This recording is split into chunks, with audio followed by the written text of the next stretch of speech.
പിന്നെ capacitance reduce ചെയ്യാൻ means wiring capacitance. ഇപ്പം നമ്മളൊരു സർക്യൂട്ടിൽ ഇപ്പോൾ കൊടുത്തു എ എന്ന് പറയുന്ന സർക്യൂട്ടിൻ്റെ ഔട്ട്പുട്ടാണ്, എ എന്ന് പറയുന്ന ഇൻപുട്ട്, ബി എന്ന് പറഞ്ഞ ഔട്ട്പുട്ട്, ബി എന്ന് പറഞ്ഞ വേറൊരു സർക്യൂട്ടിൻ്റെ ഇൻപുട്ടാണെങ്കിൽ നമ്മൾ സർക്യൂട്ടിനകത്ത് വയറിംഗ് ചെയ്യുമല്ലോ.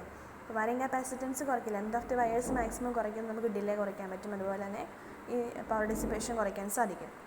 പിന്നെ ഇൻ്റർ കണക്ഷൻ കപ്പാസിറ്റൻസ്, നമ്മൾ പ്രോപ്പറായിട്ടൊരു സർക്യൂട്ടിനെ ഫ്ലോ പ്ലാനിങ് ചെയ്യുവാണെങ്കിൽ ഇൻ്റർ കണക്ഷൻ കപ്പാസിറ്റൻസ് നമുക്ക് കുറയ്ക്കാൻ സാധിക്കും. അപ്പോൾ ഇതൊക്കെ എന്താണ് ഈ ഡൈനാമിക് പവർ ഡിസിപ്പേഷനുള്ളൊരു റീസണാണ്. പിന്നെയുള്ളത് നമ്മുടെ VDD സപ്ലൈ വോൾട്ടേജിനെ കുറയ്ക്കുക. ഇവിടെ ഒരു കാര്യമുണ്ട്, സപ്ലൈ വോൾട്ടേജ് എന്ന് പറയുന്നത് എന്താണ്, VDD സ്ക്വയറാണ് അല്ലേ. അപ്പം നമ്മൾ VDD സ്ക്വയർ റെഡ്യൂസ് ചെയ്യുക മീൻസ് ക്വാഡ്രാറ്റിക് എഫക്റ്റാണ് ഉണ്ടാകുന്നത് ലോവർ പവർ സപ്ലൈ എന്ന് പറയുമ്പോൾ. പിന്നെയുള്ളത് ഫ്രീക്വൻസി, സ്വിച്ചിങ് ഫ്രീക്വൻസിനെ റെഡ്യൂസ് ചെയ്യുക.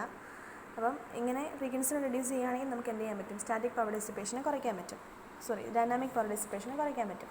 ഇനി സ്റ്റാറ്റിക് പവർ ഡിസിപ്പേഷനെ കുറയ്ക്കണമെന്നുണ്ടെങ്കിൽ നമുക്ക് ചെയ്യാൻ പറ്റുന്നത്, നമുക്കറിയാമല്ലോ നമ്മുടെ സബ്ത്രഷോൾഡ് ലീക്കേജ് കറണ്ട് ഇക്വേഷൻ എന്തായിരുന്നു, IDS = ID0 × e⁻⁻ VT divided by NVT × 1 - e⁻⁻VDS divide by VT ആണ്. അപ്പോൾ ഇതിനകത്ത് നമുക്ക് ചെയ്യാൻ പറ്റുന്നത്, നമുക്കറിയാം VTന് ന്യൂമറേറ്ററിലുള്ള നമ്മുടെ exponential DGSA - VT divided by NVT. ആ ടൈമിനകത്ത് ന്യൂമറേറ്ററിലുള്ളത് VT എന്ന് പറയുന്നത് എന്താണ്, ന്യൂമറേറ്ററിലുള്ള VT എന്ന് പറയുന്നത് എന്താണ്, ത്രഷോൾഡ് വോൾട്ടേജും താഴെയുള്ളത് എന്താണ്, തെർമൽ വോൾട്ടേജുമാണ്.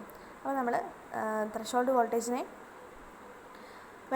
വോൾട്ടേജ് ഇൻക്രീസ് ചെയ്ത് കഴിഞ്ഞാൽ അതിൻ്റെ exponential value will be reduced. ആ ഒരു എക്സ്പൊണൻഷ്യൽ ടൈം ഫുള്ളി എന്ത് ചെയ്യും, റെഡ്യൂസ് ചെയ്ത് പൊക്കോളും. ആ വഴി നമുക്ക് എന്ത് ചെയ്യാൻ പറ്റും, ത്രഷോൾഡ് കറണ്ടിന് IDSൻ്റെ വാല്യൂ കുറയ്ക്കാൻ പറ്റും. അപ്പം ഇവിടെ ഒരു വഴി എന്ന് പറഞ്ഞു കഴിഞ്ഞാൽ ത്രഷോൾഡ് വാല്യൂ കൂട്ടിയാൽ നമുക്ക് എന്ത് ചെയ്യാൻ പറ്റും, സബ് ത്രഷോൾഡ് കറണ്ടിനെ നമുക്ക് കുറയ്ക്കാൻ പറ്റും. പിന്നെയുള്ള രണ്ടാമത്തെ കാര്യം എന്ന് പറഞ്ഞാൽ body biasing is given. Reverse body biased in ideal mode, forward biased in active mode, adaptive body biased change according to the condition. എന്ന് വെച്ച് കഴിഞ്ഞാൽ സർക്യൂട്ട് ആക്റ്റീവ് മോഡിലും ഐഡിയൽ മോഡിലും വർക്ക് ചെയ്യുമ്പം പ്രോപ്പർ ബോഡി ബയാസിങ് കൊടുക്കുകയാണെങ്കിൽ നമുക്ക് സ്റ്റാറ്റിക് പവറിനെ reduce ചെയ്യാനായിട്ട് സാധിക്കും.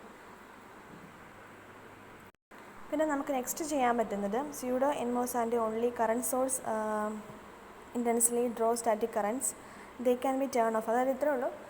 നമുക്കിപ്പം നമ്മൾ സർക്യൂട്ട് യൂസ് ചെയ്യുന്നില്ലെങ്കിൽ എന്ത് ചെയ്യുക, നമ്മുടെ പവർ സപ്ലൈ അങ്ങ് ടേൺ ഓഫ് ചെയ്ത് ഇടുകയാണെങ്കിൽ നമുക്ക് എന്ത് ചെയ്യാൻ പറ്റും, ഈ സർക്യൂട്ടിൽ ഉണ്ടാകുന്ന സബ് ത്രഷോൾഡ് കറണ്ടൊക്കെ നമുക്ക് എന്ത് ചെയ്യാൻ പറ്റും, റെഡ്യൂസ് ചെയ്യാനായിട്ട് സാധിക്കും.